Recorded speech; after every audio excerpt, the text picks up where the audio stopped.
can't sell the baby rattle. That sucks. Sell all those. Don't need these. Don't need that either. Don't need that. Okay. So now we have a base level of money, so we can maybe buy a shovel. Where is it? Shovel 69. Wow. Just want one. And I also want... Is there like a crowbar sort of situation? Maybe as a weapon. Wrench, hammer, crowbar. Just the one. And okay. Cool. So we can go back into the warehouse maybe and see if we can open up that crate. We might also be able to open up that door. And then we can maybe go bury the lady too.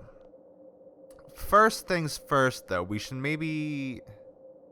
No, because that's probably going to be a bigger deal. Yeah, let's just go to the warehouse first. And then we'll maybe have a rest. And then... I don't know. I mean, I don't know what's going to follow the whole rest thing. So that might be a whole... I should check that container. If that is in fact the nameless aisle that the Dismal Man's poem is referring to, that container might be important. Okay, let's open this up. If we can. I mean, I imagine the crowbar would... look at. Can somehow be pried open. Yes, we literally have a crowbar. Do I have to have it equipped? Hold on, let's see. There. No. Maybe if we put it here? No. Okay, well, that's just nothing then.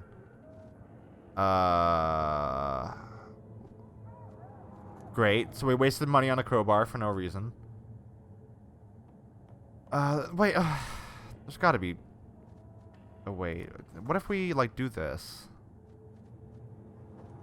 Then, no. No. Look! This versatile tool has many uses, from prying open doors or crates to bashing in someone's skull. Use. Okay, whatever. Maybe we can open the door. No. Okay. Well. That's disappointing.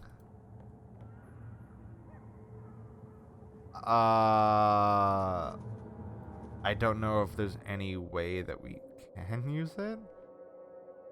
Alright, let's go... Hey, this might be important. It might just have a load of, like, unimportant bullshit in it, but it's right by the little dock next to the famous island. Oh, it's just a few cigs. That's not super helpful. Okay, hey, Marino. I would like a room. Fine. A bulky man with a missing arm is occupying one of the grimy tables of the Old Eel. It appears he is struggling to drink his troubles away, but the pain written on his face tells a different story. He ceases agonizing for a short while to glance over at you. I mean no disrespect, but I have no plans to share this table. I recommend trying your luck someplace else. Are you Detective Wilkins?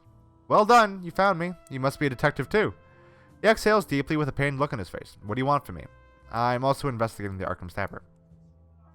You're asking me the last thing I want to remember in this world? I lost my fucking arm over that psycho murderer. He shouts at you while struggling to open his whiskey bottle one-handed. Get lost! What would change your mind? Do I fucking look like I want to discuss this? He looks at what remains of his severed limb. Do you know how this feels? The pain you can cope with if you're lucky, but the itching, the damned itching never relents. That's the real hell. Have you ever tried itching a part of you that ain't there anymore? No, but I understand how you feel. Unless one of your arms is a very nicely made fake, you don't understanding a damned thing. Yeah, okay, that wasn't my misreading.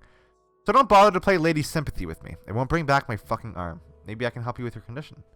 What can you do? I've heard people calling this phantom pain. How can you heal a non-existent arm? The pain is in your mind. If we can somehow deceive your senses about your missing arm, the pain will cease. You sound like a doctor now. Do you think you can stop the pain and the itching? Or more precisely, the pain of not being able to itch something that isn't there?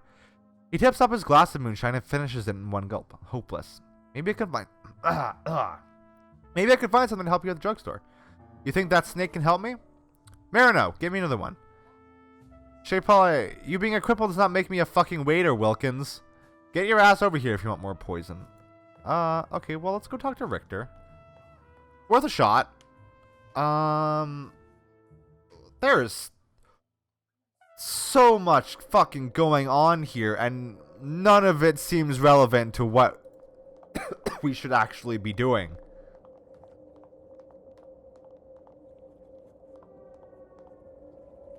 Like, okay, we have to find what might be an exit.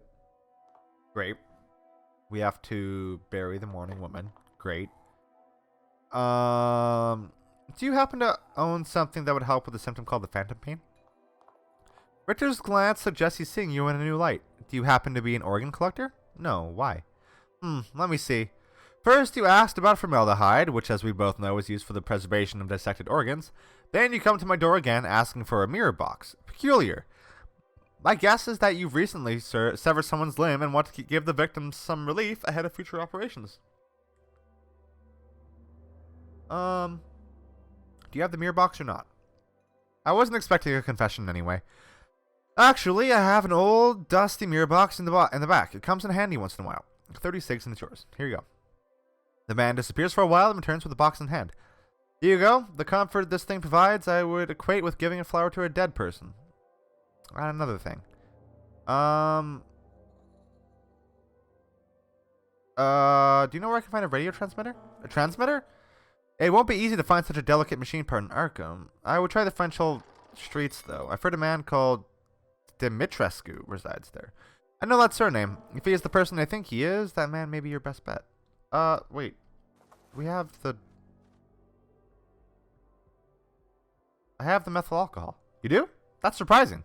But I'm not going to question your methods, my friend. We all have our own ways of getting what we need, isn't that right? If I recall correctly, what you really need is formaldehyde, yes? I think I can arrange that. Can you make it in your laboratory? I possess the required knowledge, but do you have the privilege of utilizing my services? That is yet to be decided. What do you want in return? All I ask of you is a small favor. One of my boys, Thomas, requires a good old-fashioned slap upside the head. Since I'm too old for such vulgar behavior, could you please do it for me? The fledgling needs to be taught there are consequences for his rather abnormal behavior. Alright. Thomas, come here, my child. A feeble and scruffy-looking boy enters the shop and approaches Richter's desk. Yes, Uncle Richter? Would you please turn your face to that lady, my dear lad? Yes, Uncle Richter. The boy turns and stares at you with big brown eyes. I'll slap him hard. Slap the boy like a maniac. After taking a crack with your hand, Thomas looks at you in confusion, remains silent. Thank you, Thomas. You can go now, my darling. The child leaves the shop with your crimson gift bright in his face. That will teach him a lesson. His thin smile is plainly visible now, with all its unpleasant associations. What did he do? Nothing. He answers calmly. He is simply the most docile of my errand boys. He is delicately examining your face like a rattlesnake studying a fat rodent which has entered its lair. Then why? Do you think this is a world where the good are rewarded? We sometimes have to vaccinate the good ones with the random nature of pain, don't you agree? A weak justification, Richter. You take pleasure from all this, don't you? The old man smiles wide enough to show his artificial teeth. For a moment, he looks like an old vulturous beast in the gloomy gaslight. Can I have the formaldehyde now? Richter finally takes the methyl alcohol bottle from your hands. My science serves the needs of men once more. I have to go. Alright. So, we have the formaldehyde.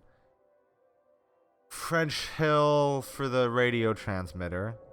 I feel like our buddy's going to be dead by the time we finish the side quest. Just for the record. That seems to be the recurring trend in Arkham. We get sent off on an errand, and then the person we do the errand for fucking dies. Who's the person that I should be looking for? Oh, you're like a character. I can talk to you. Oh, you're not anything interesting. Okay. French Hill. Are you... Wait, you're not... No, you're not the person. Are you maybe the person?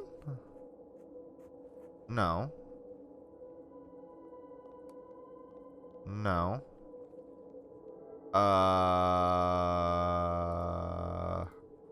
There's just a pig boy over there. Somebody in... Okay, somebody in French Hill. Ring the bell. What do you want? I'm looking for a radio transmitter and a conductor. I have been told you might be able to help.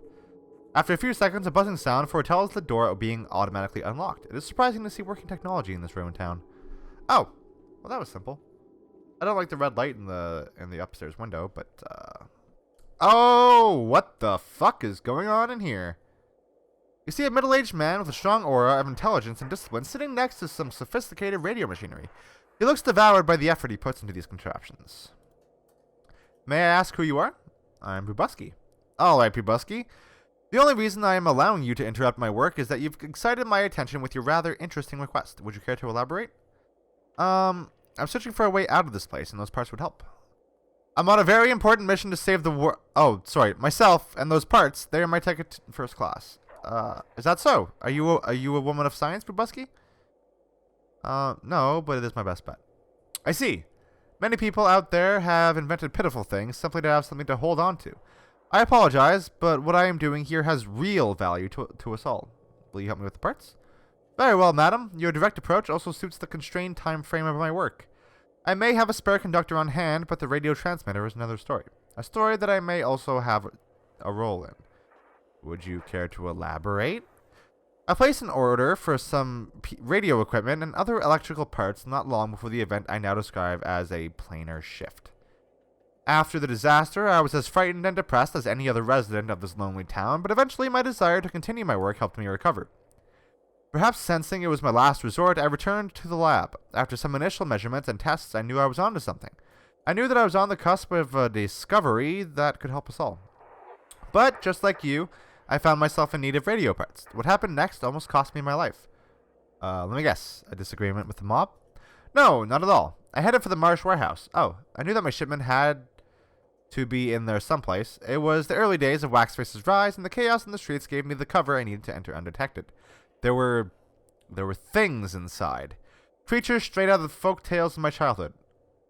Varkolok, beast people. After I had nearly lost an arm to one of the monsters, I decided to leave the shipment where it was. I cannot complete this important work without myself, after all. You see what I mean?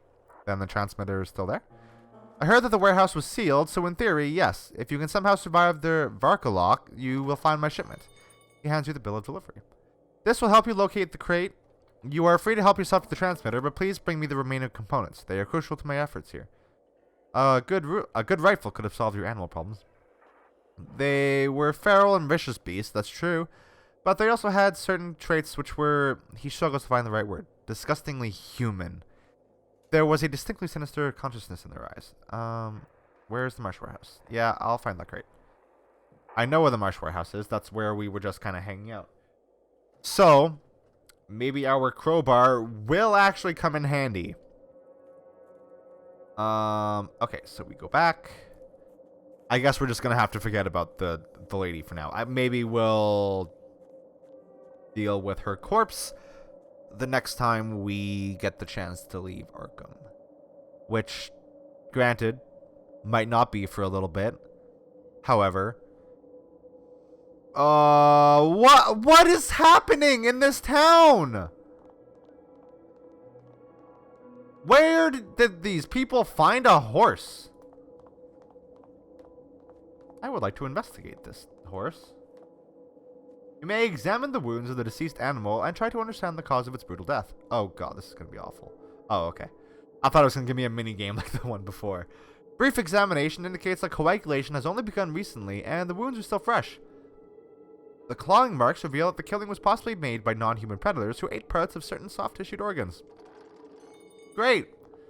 Hey, this person looks like he might know. His swollen eyes and the unending stream of tears sliding down his cheeks serve as conspicuous evidence of this burly man's ongoing despair. The carcass has begun to stink horribly, yet he stays put and shrouded in his sorrow. Oh god, you've taken everyone from me. Everyone. And now my poor Lucy? Lucy is your dead horse, I presume? He looks at the torn carcass on the ground with grieving eyes. Lucy was more than a steed to me. She was a dear companion, and now she's gone, leaving behind this incompetent, pathetic excuse for a man. Yet no one hears my cries in this godforsaken place, and I think I was a policeman. He pauses briefly and hangs his head in shame. Who couldn't even protect his own partner? She was irreplaceable, huh? People, they only hang you out to dry, throw you to the lions, sell you out. His voice gets raspy with frustration. People deceive. Lucy, she never disappointed me. She was my one true friend. I share your pain. Loved ones are the only things that are left to us, whether man or beast. His self-pity morphs instantly into a fiery vengefulness. But they're dead wrong if they think I'll let them get away with this. I'll slaughter those beasts as they slaughtered my Lucy. He returns to his hopeless abandon just as quickly as he staved it off. I failed to protect her. How could I be so negligent, so selfish? Weren't you at Lucy's side at the time of her death? Yesterday I left Lucy alone and went to the bar, just to forget myself for a little while. When I returned, she was decimated, eaten alive no less. Oh, my poor Lucy. You must have succumbed to a big distraction then, something that happens rarely, if at all? Well, it just happened on the spur of the moment, not some big razzle-dazzle, only a drink or two, madam. The smell of cheap perfume on your skin and the bruises on your neck leads me to think otherwise. The man finally breaks down. No use hiding the truth, is there? Yes, I was lured away by a chippy. A chippy? Sure. Is that a thing? I don't know what a chippy is. Oh God, was I lonely. I mean, I assume it's a prostitute, but... She promised she could wash away my blues. I needed it. I'll burn forever for this. William, we all get lonely sometimes. What's done is done. There is the William, and there is William the monkey. It was Monkey William, don't shed tears over it. But no loneliness I ever felt was deeper than what I feel now. Now I'm doomed to relive the damnable scene in my mind again and again. Did you catch sight of the attackers when you rushed to the scene? I wish I hadn't! I started running when I heard Lucy neigh in agony from afar, poor thing. On the way, I fired all my remaining ammo into the air. It was dark, so I couldn't see much, but they had the silhouettes of wretched, dare I say, dogs. And they growled like hounds from hell.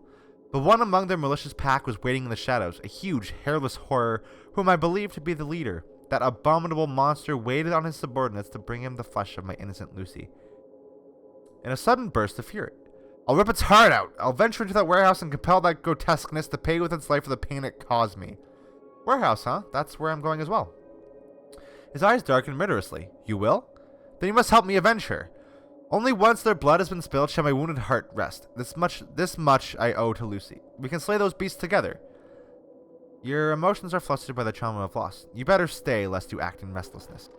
Well then, if you say so, madam, I'll be praying for your safe return. My only wish is that you bring me the heart of the wretched beast that took away my Lucy. I will.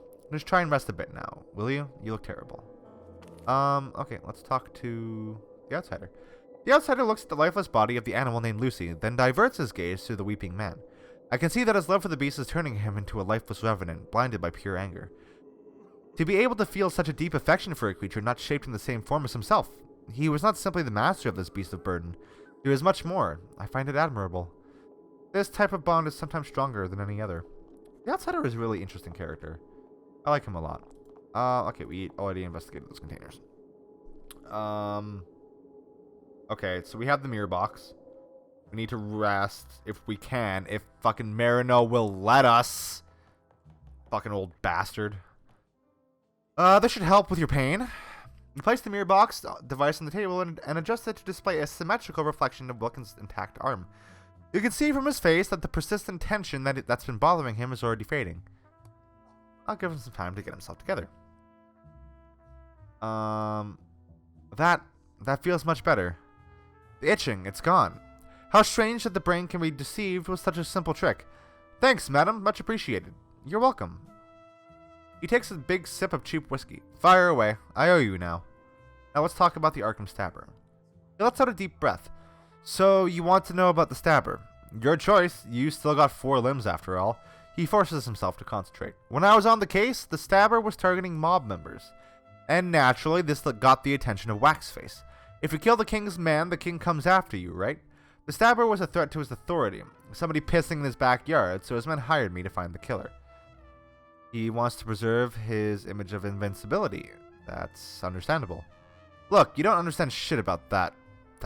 He looks around anxiously and lowers his voice. Good Samaritan. That bringer of law, unseen Caesar, whatever. With the victims, what were their names? He clumsily pulls out an old notebook and finds a torn page inside. Salvador and Abel, no one important. Clueless, fresh recruits for the mob, but that's all. Then I looked into how they were killed, and that proved interesting indeed. The wounds all pointed to one thing, a sword, and a big one, with a broad blade. Pierced those fellows dozens of times, until they were human colanders. I've seen a lot in this profession, but that was ferocious. Salvador and Abel? I remember those names. They were registered at the hotel with Julian, the last victim. That's interesting. Wilkins lights a cigarette. Finally, we may have found a pattern, so these three came to the hotel together. The next question is, are they all dead? As far as I know, no. There is another one called Keelan. Then we can assume the murders won't stop until this Keelan fellow gets a few more breathing holes. Unless, with a puff, he adds a miniature gray cloud to the already obnoxious air of the eel. He himself is the stabber. That sounds reasonable. You cannot rule out any possibility. Think about it. Riffraff arriving from out of town, probably into some shady business, and when the deed is done, they turn on each other like rabid dogs. I've seen it happen before. That doesn't... I mean, the ferociousness would indicate like a familiarity and like resentfulness with the victim, so maybe. Whatever the truth is, you should keep an eye out for this Keelan fellow. He may be the key to all of this. Will do. What else have you got in the case? You know, I have to admit that you're not too bad at this. When you started asking questions, I wasn't expecting much, and that's why I kept my trap shut on my real leads. No offense, but I prefer not to point my finger at suspects, especially after seeing how brutal the mob can be. I know this is a bad habit. Work ethics can cost you an arm in this place. Now tell me about these suspects of yours. I had 3 good trails, but they all went cold. The first suspect was a redskin, okay, called, he struggles with the pronunciation, so will I. Boyatal? Sure. The other one was a magician called Horatio, and lastly, I had a witness, a mute girl. He's the crazy Indian who believes he's continuing the ways of his ancestors. Formed his own tribe in Dead Willows after everything went to hell, a shantytown of stinking tents. Boyatal is a savage son of a bitch, excuse my language, too eager to use his machete on anyone who defines as a white oppressor, especially mob people. Motive? Check. Potential murder weapon? Check. I'd pay him a visit if I were you, but you've been warned, lady. He's awful protective about his territory. He prefers to let that machete do the talking. Where is Dead Willows? He draws a circle on your map. It used to be a resort area along the Miskatonic River, full of white willow trees. Fancy place. You don't need to be a detective to guess why it's called Dead Willows these days. Tell me about Horatio. Horatio the Magnificent, they used to call him. I saw nothing magnificent about the man, though. A total wreck. He was pretty vocal about his hate for Waxface. Suicidal, right? Horatio had all the motive to go after some mobster blood, and I know he uses old-fashioned swords for his shows. You know, the coffin and the blades and nonsense like that. Is he alive? The last time I saw him, he was staying in room number 203 of the Essex Hotel. Considering his suicidal tendencies, might be a good idea to get your ass over there in a hurry. Who's the mute girl you mentioned? Donna the Mute is what the other tunnel kids call her. She wasn't always mute, so I heard. They say she became like that after witnessing the murder of Abel. The eyes in that little girl. Looking at the same dreadful moment no one else could see. I tried everything, but could never get her to talk. Where can I find this kid? If you think you can do better, be my guest. She lives with the other orphans in the collapsed train tunnel in the northeast part of Frenchell. I better go. I have a murderer to find. And you still have 2 arms, lady. You owe old Wilkins a drink. Don't forget that. Good hunting. I need a drink. Oh, I can also sell shit to eat. Okay, so might as well sell that, right? We're not going to use it. Like, it's not super helpful for a cause. We can't drink it, and yeah. Hey. I want to rest in the attic. Fuck off! I just want to dream so I can talk to this lady.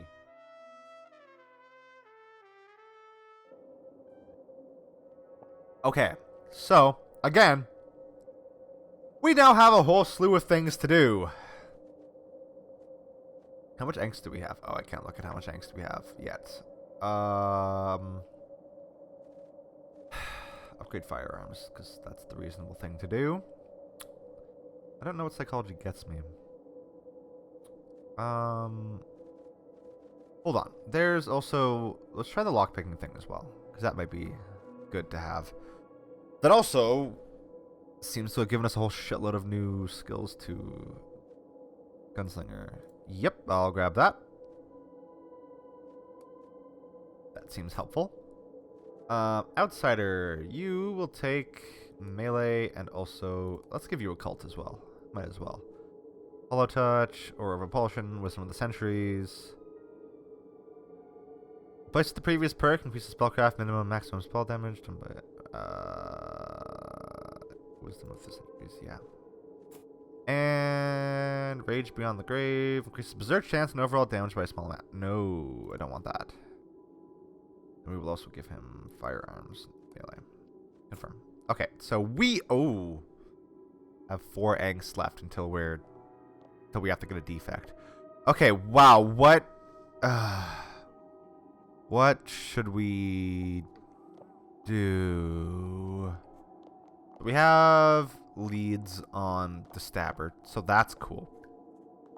I guess we should maybe do the warehouse first. This might go horribly, horribly wrong. I don't think we've had to deal with beasts yet. Mostly just had to deal with loonies. So this is probably going to be a struggle.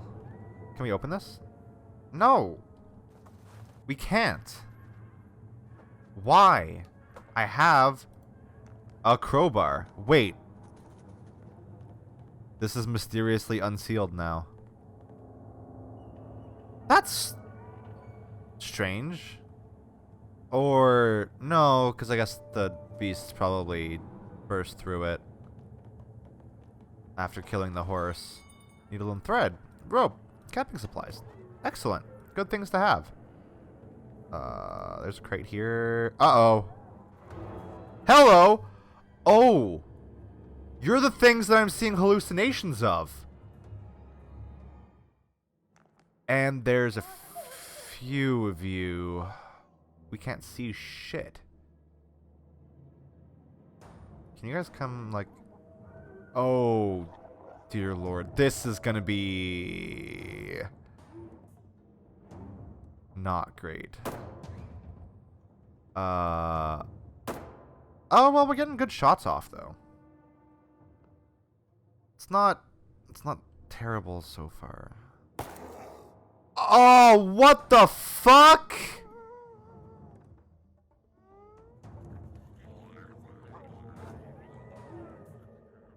I am not okay with that. Okay, let's shoot poison at you.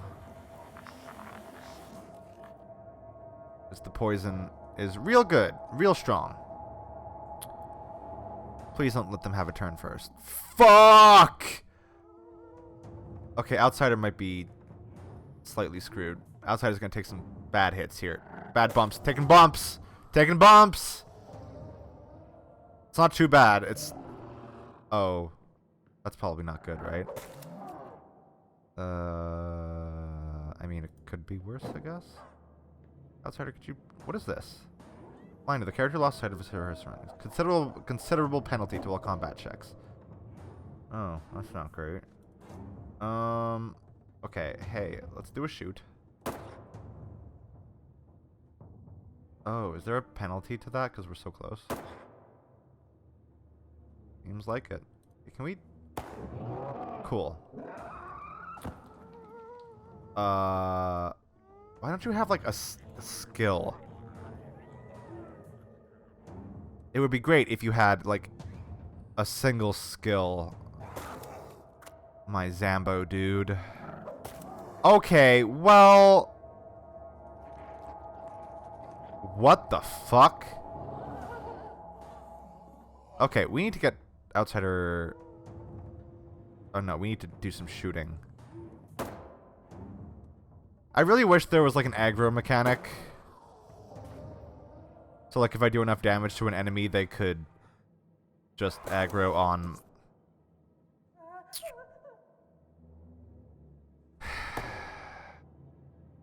Don't like that. I mean, we're probably fucked. Let's be fully real here. Whenever we lose one, we always lose everybody. Yeah. Okay, so we maybe just do a... I don't have good melee, so this is not going to go super duper well. I can't even reload because I don't have the AP for it. Fuck. Blood circle, sure. We are so fucked. Yeah, that was a damage and a half. God, it's like almost dead though. I don't appreciate anything that's happening right now. Can I like give it a nope. Okie dokie. No! Why? Why did you continue the ritual, you dumb shit? Because now you're just gonna die. Like, now you're just straight fucked. Yeah. Fuck! Okay.